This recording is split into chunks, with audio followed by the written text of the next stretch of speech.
बात प्रयागराज दंगे के बाद की एक्शन की।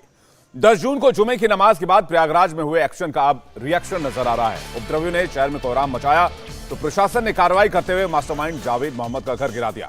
अब प्रशासन की कार्रवाई से डरे लोग खुद अवैध निर्माण गिराने में लगे हुए हैं। हिंसा प्रभावित अटाला इलाके में आज सुबह से कई जगहों पर अवैध निर्माण को लोगों ने खुद तोड़ा और एक्शन से बचने के लिए हथौड़ा उठा लिया। लोग रविवार को जावेद मोहम्मद के घर पर हुई कार्रवाई से डरे हुए हैं। यही वजह है कि खुद ही अवैध निर्माण को ध्वस्त कर रहे हैं। हिंसा के बाद 12 जून को प्रयागराज ने प्रशासन ने बड़ी कार्रवाई की। मास्टरमाइंड जावेद मोहम्मद का घर जमींदोज कर दिया और अब अवैध निर्माण करके बैठे लोगों ने खुद से अतिक्रमण को हटाना शुरू कर दिया है। प्रयागराज में जुमे की नमाज के बाद जो हिंसा हुई थी उसके बाद अटाला इलाका जहां पर ये हिंसा शुरू हुई थी, जहां पर हिंसा ये सिमट कर रह गई थी, दरअसल अब उसी इलाके में जो भी जहां भी अवैध निर्माण है, जिन जिन लोगों के दुकानों के बाहर, घरों के बाहर जो भी ऐसी जगह थी जिस पर अवैध निर्माण था, अब लोग खुद ही हटा रहे हैं। क्योंकि प्रशासन की तरफ से ये कहा गया था कि इस अवैध निर्माण को प्रशासन की तरफ से हटाया जाएगा और ये बात पिछले 2 से 3 दिन से चल रही है। जहां एक तरफ जावेद मोहम्मद के घर पर बुलडोजर चला, पूरा घर ढा दिया गया। उसके बाद अटाला इलाके में दरअसल ये जो रोड है, इस रोड में कई दुकानें हैं, कई रेस्टोरेंट हैं और उनके बाहर कुछ इस तरीके से जैसे कि टिन शेड होता है या फिर इस तरीके की जो दीवार दुकान के बाहर बना दी जाती है, ये सारा इलाका जो है वो रोड में आता है। लेकिन उस जगह पर जब इस तरीके का निर्माण हो जाता है तो वो अवैध में आता है और प्रशासन की तरफ से ये कहा गया था कि ऐसे ही अवैध निर्माण पर बुलडोजर चलेगा, ऐसे ही अवैध निर्माण को हटाया जाएगा। पीडीए की तरफ से कार्रवाई कभी भी हो सकती है। हालांकि पिछले 2 दिन से अभी फिलहाल यहाँ पर कोई बुलडोजर की कार्रवाई नहीं हो रही है, लेकिन उससे पहले ही लोग अपने घरों के, अपनी दुकानों के बाहर जो भी यहाँ पर इस तरीके का अवैध निर्माण है, लोग उसको हटा रहे हैं। ये दरअसल एक कंप्यूटर शॉप, लैपटॉप शॉप है और इसी शॉप के बाहर अब जो पूरा ये दरअसल स्ट्रक्चर जो बना हुआ था, ये दरअसल इस तरीके से पूरी 2 दीवारें बनाई गई थी। उसके साथ साथ ये पूरा एक लोहे का दरवाजा यहाँ पर लगाया गया था और बाकायदा ये पूरा इतना बड़ा एरिया एक दुकान की एंट्रेंस के बाहर था। उस एरिया को अब जो दुकान के मालिक हैं वो खुद हटा रहे हैं और यहाँ पर इस तरीके का ये पूरा दीवार जो बनाई गई थी उसको अब इस तरीके से हथौड़ा छेनी से तोड़ा जा रहा है। इसके अलावा उसके बगल में भी एक और दुकान है, ये बगल में भी एक दुकान, ये दरअसल किराने की दुकान है। इसके बाहर भी इसी तरीके का स्ट्रक्चर था कि लोहे का गेट था, 2 दीवारें यहाँ पर बनी हुई और यहाँ पर ये सारा जो निर्माण है वो अवैध में आता है।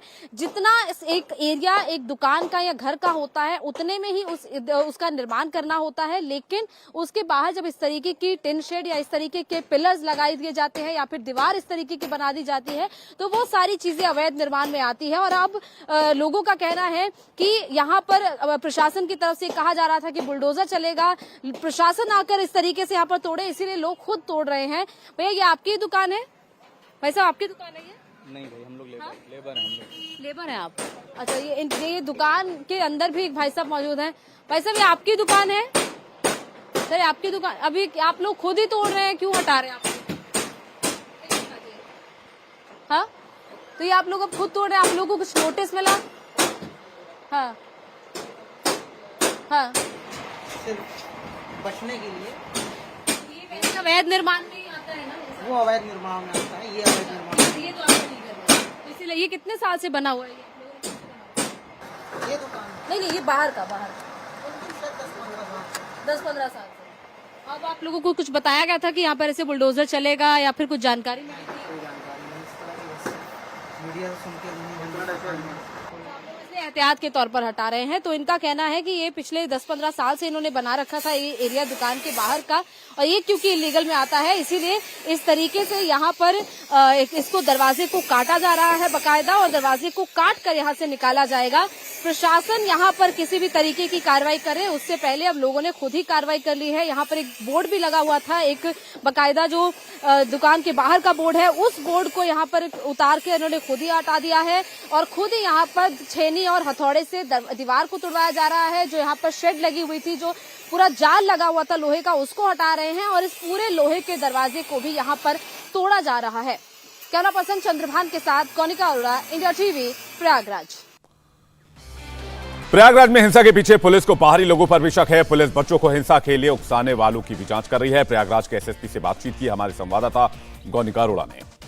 प्रयागराज में हुई हिंसा पर अब तक क्या इन्वेस्टिगेशन हुआ है और आगे को लेकर पुलिस क्या तैयारी कर रही है, इस पर बात करने के लिए हमारे साथ इस वक्त एसएसपी अजय कुमार हैं। सर, ये पूरी इन्वेस्टिगेशन अब तक क्या हुई है, कितने लोगों को अब तक गिरफ्तार किया जा चुका है और आगे पुलिस की क्या कार्रवाई? देखिए, मैंने पहले भी बताया था कि इसमें 29 गंभीर धाराओं में मुकदमा लिखा गया था और सबूतों के आधार पर अभी तक कुल 92 लोगों को न्यायिक अभिरक्षा में भेजा जा चुका है, जिसमें 85 लोग बालिग हैं जबकि 7 नाबालिग घोषित हुए हैं। इसके बाद लगातार वीडियो फुटेज और सीसीटीवी फुटेज के आधार पर, अन्य सबूतों के आधार पर कार्रवाई जारी है, पूछताछ जारी है। पुख्ता और ठोस सबूत मिलने पर ही किसी को जेल भेजा जाएगा। किसी भी बेकसूर पे कार्रवाई हरगिज़ नहीं की जाएगी। साथ ही साथ हम सभी से अपील कर रहे हैं, मानिंद और मौजिज़ लोगों से बातचीत का सिलसिला जारी है, धर्मगुरुओं से भी बातचीत का सिलसिला जारी है कि लोकतंत्र में अपनी बात कहने का, विरोध जताने का एक शांतिपूर्ण तरीका होता है, उसी का पालन करें और जो भी कानून का पालन करेगा वो सब हमारे साथ हैं, हम उनके साथ हैं। लेकिन कानून तोड़ने वाले को, कानून को हाथ में लेने वाले को, पुलिस प्रशासन पे ईंट पत्थर फेंकने वाले को किसी भी सूरत में कतई बख्शा नहीं जाएगा। ऐसे लोग जो नाबालिग बच्चों को आगे करके कायरतापूर्ण हरकतें करते हैं, आपराधिक गतिविधियों में संलिप्त होते हैं, कानून को हाथ में लेते हैं, उनको चिन्हित करके उन पर कार्रवाई की जाएगी। लेकिन आपको प्रॉमिस करता हूं और हमारी और डीएम साहब की टीमें पूरी तरह से कटिबद्ध और वचनबद्ध हैं कि किसी भी बेकसूर पर हरगिज़ कार्रवाई नहीं की जाएगी। इंडिया टीवी हर वक्त हर जगह डाउनलोड करने के लिए सर्च करें India TV news Google play store या ऐप स्टोर पर।